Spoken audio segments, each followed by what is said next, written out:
नमस्कार, आपका अखबार के YouTube चैनल पर आपका स्वागत है। मैं हूं प्रदीप सिंह। उत्तर प्रदेश की योगी आदित्यनाथ की सरकार ने एक सर्कुलर जारी किया है, एक शासनादेश जारी किया है। सभी 75 उत्तर प्रदेश के सभी 75 जिलों के जिलाधिकारियों को, इन जिलाधिकारियों को 1-1 लाख रुपए की राशि दी गई है और कहा गया है कि नवरात्र में, चैत्र नवरात्र में 9 दिन पूरे दुर्गा सप्तशती का पाठ होगा जिला मुख्यालय पर, तहसील पर और ब्लॉक लेवल पर। मंदिरों में होगा ये पाठ। और रामनवमी के दिन 22 मार्च से नवरात्र शुरू हो रही है। 30 मार्च को रामनवमी है, यानी भगवान राम का प्राकट्य दिवस। उस दिन जो है रामचरितमानस का अखंड पाठ होगा। इस आयोजन के लिए आदेश दिया गया है कि चिन्हित करके बताएं कि किस जगह पर कौन सा मंदिर होगा जहां पर इसका आयोजन होगा और इसमें लोगों की भागीदारी हो, स्थानीय कलाकार आएँ। ये पैसा जो दिया गया है मूलतः जो है, जो स्थानीय कलाकार इसमें शामिल होंगे इस कार्यक्रम में, उनको मानदेय के रूप में दिया जाएगा। इस पर बड़ा हल्ला मच रहा है, बड़ा विरोध हो रहा है। मेरा मानना है कि ये विरोध अच्छा और बुरा दोनों है। अच्छा इस अर्थ में है कि एक नवजागरण हो रहा है। जो योगी आदित्यनाथ की सरकार ने ये जो कदम उठाया है, मैं मानता हूँ कि इससे ज़्यादा प्रशंसनीय काम और कोई नहीं हो सकता। हिंदू संस्कृति के पुनर्जागरण का ये प्रयास है। देखिए, हमारे जो मंदिर थे, जो धर्मस्थल थे, उनकी जो पुरानी संरचना आप देखिए, पुरानी जो परिपाटी और परंपरा थी, वहाँ सबसे बड़ी बात होती थी एक सामाजिक मिलन। केवल वो धार्मिक आयोजन नहीं होता था, समाज के विभिन्न वर्गों के लोग मिलते जुलते थे, आपस में संवाद होता था। तो आपसी संवाद का बहुत बड़ा केंद्र था, जिसको धीरे धीरे ख़त्म कर दिया गया। इस तरह के सारे आयोजन बंद कर दिए गए। तो अच्छा तो ये हुआ है कि इसका फिर से इसकी शुरुआत हो रही है। नई पीढ़ी को पता चलेगा कि ये सब होता रहा है सदियों से हमारे यहाँ, जो बंद कर दिया गया था और अब फिर शुरू हो रहा है। बुरा ये हुआ है कि इस मुद्दे का विरोध करके हिंदुओं की दुखती रग पर हाथ रखने का काम किया है जो लोग विरोध कर रहे हैं, चाहे वो मुस्लिम संगठन हो, चाहे वो पार्टियों के हिंदू नेता हों, जो भी हों। सिर्फ किस नाम पर? सेकुलरिज्म के नाम पर। सवाल क्या उठाया गया कि सेकुलर स्टेट में, सेकुलर देश में राज्य का कोई धर्म नहीं होता, तो राज्य को इस तरह के धार्मिक आयोजनों पर जनता का पैसा खर्च नहीं करना चाहिए। बड़ी अच्छी बात है। अब आपके सामने जो है 2 विकल्प मैं रख रहा हूँ। उत्तर प्रदेश की बात हो रही तो अभी उत्तर प्रदेश पर ही टिके रहते हैं। दो विकल्प हैं आपके पास। एक, योगी सरकार ने जिसकी घोषणा की है कि मंदिरों में जिला स्तर पर, तहसील स्तर पर और ब्लॉक स्तर पर रामचरितमानस का पाठ होगा 30 अप्रैल को, और नवरात्र में 9 दिन तक दुर्गा सप्तशती का पाठ होगा। आपको अगर खर्च करना हो, मान लीजिए आप सरकार में हो, आपको खर्च करना हो, तो ये विकल्प है आपके सामने। दूसरा विकल्प है सैफई महोत्सव, सरकारी पैसे से। तो सैफई महोत्सव ज़्यादा अच्छा है लोगों की सांस्कृतिक चेतना के लिए, लोगों के स्वास्थ्य के लिए, समाज के विकास के लिए, या ये है, ये फैसला आप कीजिए। लेकिन मामला इतने तक नहीं है। मामला ये है कि ये हिंदू धर्म के लिए क्यों हो रहा है। विरोध इस बात का है, जहाँ भी हिंदू धर्म की बात आएगी, सनातन धर्म की बात आएगी, वहाँ विरोध शुरू हो जाएगा। वहाँ तुरंत सेकुलरिज्म खतरे में पड़ जाता है, धर्मनिरपेक्षता खतरे में पड़ जाती है। तो अगर देश धर्मनिरपेक्ष है तो सवाल ये है कि दूसरे मजहबों के आयोजन पर सरकारी पैसे से खर्च क्यों किया जाता है, उसका आयोजन क्यों होता है। इफ्तार पार्टियों का सरकारें आयोजन क्यों करती हैं, सरकारी खर्च पर होता है। उर्स के मेले के लिए सरकार अनुदान क्यों देती है, हज की सब्सिडी सरकार क्यों देती है। अगर सेकुलरिज्म में सरकार का धर्म से कोई नाता नहीं, उसको धार्मिक आयोजनों पर और इस तरह के कार्यक्रमों पर खर्च करने का अधिकार नहीं है या नहीं होना चाहिए, तो ये खर्च क्यों होते हैं। एक बात। दूसरी बात, और जो सबसे महत्वपूर्ण बात है, वो ये है कि हिंदू धर्म के जितने धर्मस्थल हैं, उनके अलावा किसी मजहब का, चाहे वो मुसलमानों की मज़ारें हों, या फिर मस्जिद हो, या ईसाइयों का गिरजाघर हो, या दूसरे संप्रदायों के जो है पूजा स्थल हों, इनमें से हिंदू मंदिरों के अलावा किसी पर सरकार का नियंत्रण है क्या? क्यों नहीं है? और क्यों है?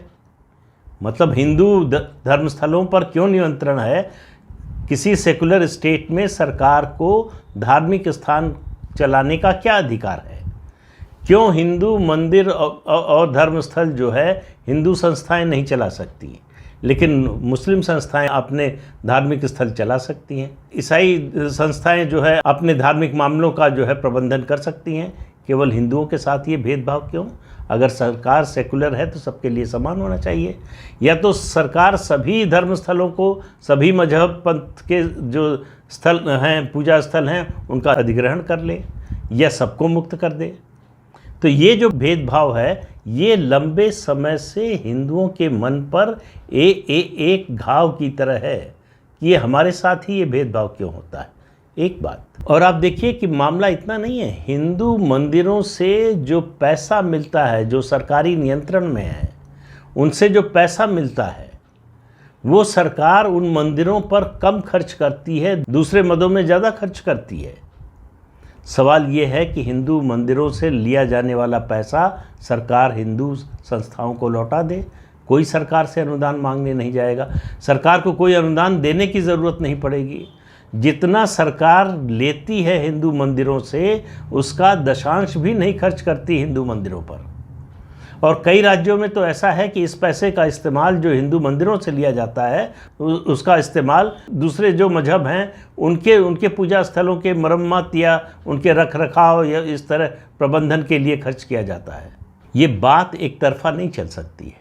अगर हिंदू मंदिरों को सरकारी शिकंजे से मुक्त कर दिया जाए तो किसी भी हिंदू त्यौहार, तीज त्यौहार के आयोजन के लिए किसी भी सरकारी अनुदान की कभी ज़रूरत नहीं पड़ेगी। लेकिन आप देखिए कैसा दोगला रवैया है।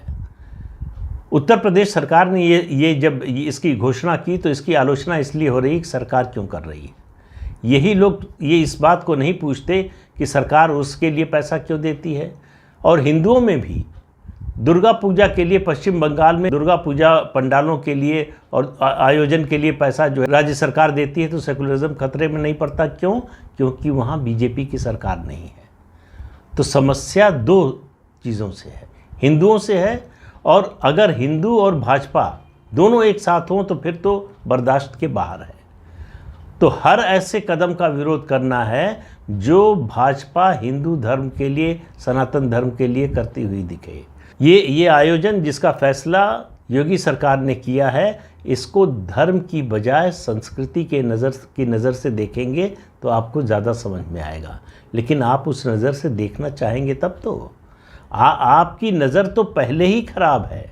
आप ये चाहते हैं कि लोगों के टैक्स का पैसा मस्जिद पर खर्च हो, गिरजाघर पर खर्च हो और दूसरे धार्मिक स्थानों पर खर्च हो, लेकिन हिंदू मंदिरों पर खर्च ना हो, हिंदू त्योहारों पर खर्च ना हो। ये कैसे चल सकता है? मुस्लिम शासकों, मुग़लों ने जो हिंदू धर्मस्थल तोड़े, मंदिर तोड़े, आखिर जो मंदिरों से पैसा मिलता है उनके पुनरुद्धार पर खर्च क्यों नहीं होता? ये सवाल हिंदू जनमानस, हिंदू समाज जानना चाहेगा। सरकार से भी सवाल है। जो लोग ऐसे आयोजनों पर सरकारी पैसे के खर्च पर सवाल उठाते हैं उनसे भी सवाल है। दरअसल ये हिंदू द्रोही मानसिकता है कि हिंदू विरोध करना है, वो छोटे से छोटा आयोजन हो या बड़े से बड़ी बात हो। कभी रामचरितमानस का विरोध करना है, कभी किसी धार्मिक आयोजन का विरोध करना है। आखिर ऐसा क्यों होता है कि कोई भी ऐसा हिंदू तीज त्यौहार नहीं है जो शांतिपूर्वक संपन्न हो सके? उस देश में जहां 78-80% आबादी हिंदुओं की है, हर तीज त्यौहार पर पथराव होगा, आगजनी होगी, विरोध होगा। लेकिन कोई एक त्यौहार, कोई एक ऐसा मौका कोई बताए जो गैर हिंदुओं का तीज त्यौहार हो और उस पर हिंदुओं ने हंगामा किया हो, हिंदुओं ने कोई हिंसा की हो, पथराव किया हो। एक भी उदाहरण ऐसा नहीं मिलेगा। तो हिंदुओं के धैर्य की परीक्षा मत लीजिए। हिंदू बहुत धैर्यवान हैं, ये बात सही है, लेकिन हर चीज़ की एक सीमा होती है। योगी सरकार के इस कदम का विरोध वही लोग कर सकते हैं जो भारतीय संस्कृति के खिलाफ है, जो भारतीय मानस के खिलाफ है, जो भारतीयता के खिलाफ है, जो भारत का मूल तत्व है उसके खिलाफ है। राम भारत के ही नहीं पूरी दुनिया के लिए आदर्श है। राम राज्य यानी गवर्नेंस का उससे अच्छा कोई दुनिया में कोई मॉडल बना ही नहीं है। और वो भगवान राम जिनका जन्म उत्तर प्रदेश में हुआ, अयोध्या में हुआ, उस प्रदेश में अगर रामचरितमानस का पाठ नहीं होगा तो और कहाँ होगा। धार्मिक आयोजनों पर सरकार अगर ये पैसा दे रही है तो कोई सरकार का एहसान नहीं है। जो हिंदू समाज से लेती है उसका शतांश भी नहीं है। बात असली ये सोच की है। ये 1 लाख रुपए की बात नहीं है, 75 लाख रुपए में कुछ नहीं होने वाला है। लेकिन ये योगी आदित्यनाथ की सोच को दर्शाता है कि उन्हें अपनी संस्कृति की कितनी चिंता है, उन्हें हिंदू संस्कृति के पुनर्जागरण का कितना ख्याल है। जो परिवर्तन योगी आदित्यनाथ उत्तर प्रदेश में कर रहे हैं वो सामाजिक, सांस्कृतिक और धार्मिक दृष्टि से युगांतरकारी परिवर्तन की ओर ले जाएगा। ये बहुत बड़ा परिवर्तन ये वही व्यक्ति कर सकता है जिसकी निष्ठा हो उसमें, जो सचमुच उस पर विश्वास करता हो। ये कोई पॉलिटिकल स्ट्रेटेजी का हिस्सा नहीं है। कुछ लोगों को लग सकता है कि जो है लोकसभा चुनाव आने वाला है इसलिए हो रहा है। इसका चुनाव से और राजनीति से कोई लेना देना नहीं है। राजनीति और चुनाव जो है वो नश्वर है, संस्कृति जो है शाश्वत है। जो शाश्वत है उसको बचाए रखने की, उसको पुनर्जीवित करने की का ये प्रयास है, जिसकी हर तरफ सराहना होनी चाहिए। जो विरोध कर रहे हैं उनको मालूम नहीं है कि वो अपने लिए गड्ढा खोद रहे हैं और हर विरोध के साथ उस गड्ढे को और गहरा करते जा रहे हैं। और फिर कह रहा हूँ, एक बार आखिर में एक बार फिर दोहरा रहा हूँ, हिंदुओं के धैर्य की परीक्षा मत लीजिए। याद कर लीजिए रामचरितमानस को, याद कर लीजिए गोस्वामी तुलसीदास को, याद कर लीजिए भगवान श्री राम को, और याद कर लीजिए समुद्र से उनकी प्रार्थना को। जब 3 दिन प्रार्थना के बाद भी समुद्र का दिल नहीं पसीजा, सामने नहीं आया, तभी कहा था भगवान श्री राम ने, विनय न मानत जड़धि जल गए 3 दिन बीत, बोले राम सकोप तब भय बिन होत न प्रीत। तो उस स्थिति को मत आने दीजिए। मेरा सिर्फ यही कहना है कि वो 3 दिन जो है उस 3 दिन में ही बात को बन जाने दीजिए। वो तीसरा दिन मत आने दीजिए जब भगवान श्री राम जैसे धैर्यवान पुरुष को अपनी धनुष की प्रत्यंचा चढ़ानी पड़े। केवल धनुष की प्रत्यंचा चढ़ाने से ही सब कुछ बदल गया। तो हिंदुओं के धैर्य की यही सीमा होती है। पहले प्रार्थना करते हैं, लगातार प्रार्थना करते हैं, और उसके बाद जो होता है उससे फिर कोई बचा नहीं सकता, कोई रोक नहीं सकता। ये कोई चेतावनी नहीं है, ये केवल हिंदू संस्कृति की याद दिलाने की कोशिश है, उसका स्मरण कराने की कोशिश है। इसको भूलिए मत। तो इस अंक में इतना ही। अगले अंक में फिर मिलेंगे किसी नए मुद्दे के साथ। तब तक के लिए अनुमति दीजिए। आपसे अनुरोध है कि ये चैनल देखिए, शेयर कीजिए, लाइक कीजिए और सब्सक्राइब ज़रूर कीजिए। नमस्कार।